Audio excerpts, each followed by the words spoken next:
Seorang insinyur dan arsitek asal Mesir yang lebih suka berada jauh dari pusat perhatian publik. Tidak diketahui banyak orang. Dia adalah Dr. Muhammad Kamal Ismail, pemilik ide marmer dingin, kubah listrik dan payung yang megah di Masjidil Haram. Beliau orang termuda dalam sejarah Mesir yang memperoleh ijazah sekolah menengah atas, orang termuda yang terdaftar di sekolah teknik kerajaan pertama, orang termuda yang lulus dan dikirim ke Eropa untuk mendapatkan 3 gelar dokter di bidang arsitektur Islam. Dia juga yang termuda yang mendapatkan syal Nil dan pangkat besi dari raja. Dr. Muhammad Kamal menikah pada usia 44 tahun. Istrinya melahirkan seorang anak laki-laki lalu meninggal dunia. Setelah itu beliau tetap menyendiri dan mencurahkan seluruh waktunya untuk beribadah kepada Allah hingga wafat. Beliau menghabiskan hampir 100 tahun usianya untuk melayani 2 masjid suci, jauh dari sorotan media massa, ketenaran, apalagi uang. Dr. Muhammad Kamal Ismail adalah insinyur pertama yang melakukan perencanaan dan pelaksanaan proyek perluasan Masjidil Haram di Mekah dan Masjid Nabawi di Madinah. Dia menolak untuk menerima cek pembayaran jutaan dolar untuk ide desain teknik dan pengawasan arsitekturnya yang diberikan oleh Raja Fahd bin Abdul Aziz Al Saud, juga perusahaan Bin Laden. Dia mengatakan kepada Bakar bin Laden, "Mengapa saya harus menerima uang untuk pekerjaan saya di 2 masjid suci? Bagaimana saya akan menghadap Allah pada hari kiamat nanti?"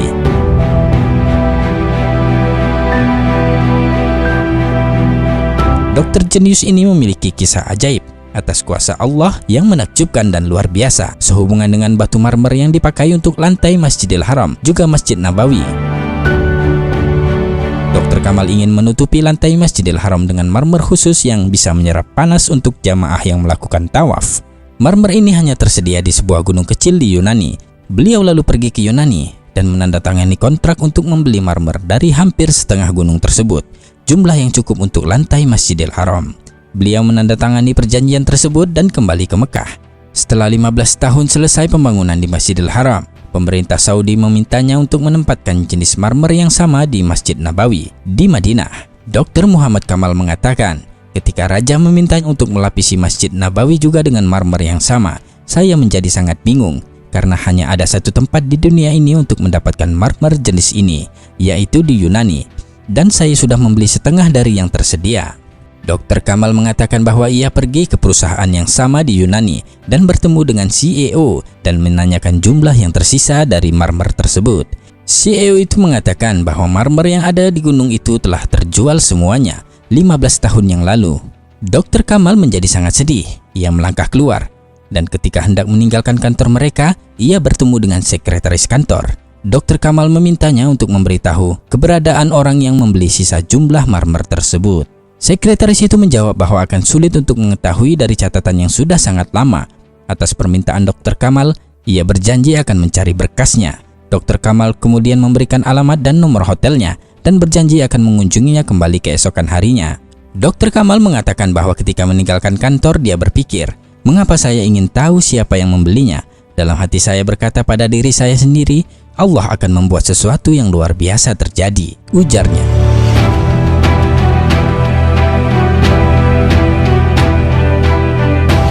Keesokan harinya, beberapa jam sebelum berangkat ke bandara, Dr. Kamal menerima telepon dari sekretaris perusahaan itu yang mengatakan bahwa dia telah menemukan alamat pembeli.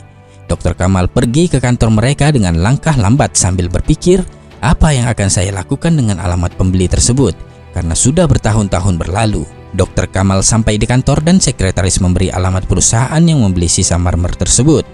Dr. Kamal mengatakan bahwa jantungnya berdegup kencang saat mengetahui bahwa perusahaan yang membeli marmer tersebut adalah perusahaan Saudi Arabia. Dr. Kamal pun terbang kembali ke Arab Saudi pada hari yang sama, dan setibanya di sana, ia langsung menuju ke kantor perusahaan yang membeli marmer tersebut dan bertemu dengan direktur admin dan menanyakan apa yang telah dilakukannya dengan marmer yang dibelinya beberapa tahun yang lalu dari Yunani. Direktur admin berkata, "Saya tidak ingat." Dia lalu menghubungi bagian gudang dan bertanya tentang marmer putih dari Yunani, dan mereka mengatakan kepada Dr. Kamal bahwa semua jumlah marmer yang dibeli 15 tahun yang lalu masih ada dan tidak pernah digunakan. Subhanallah.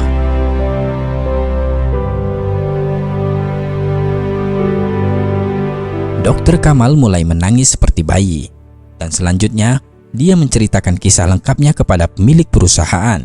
Dr. Kamal memberikan cek kosong kepada pemilik perusahaan dan memintanya untuk menuliskan jumlah yang diinginkan.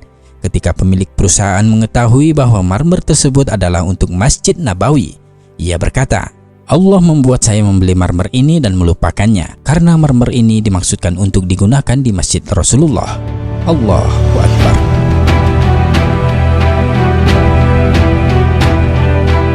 Betapa kuasanya Allah membuat skenario bagi hamba-hamba pilihannya, semua atas kehendaknya.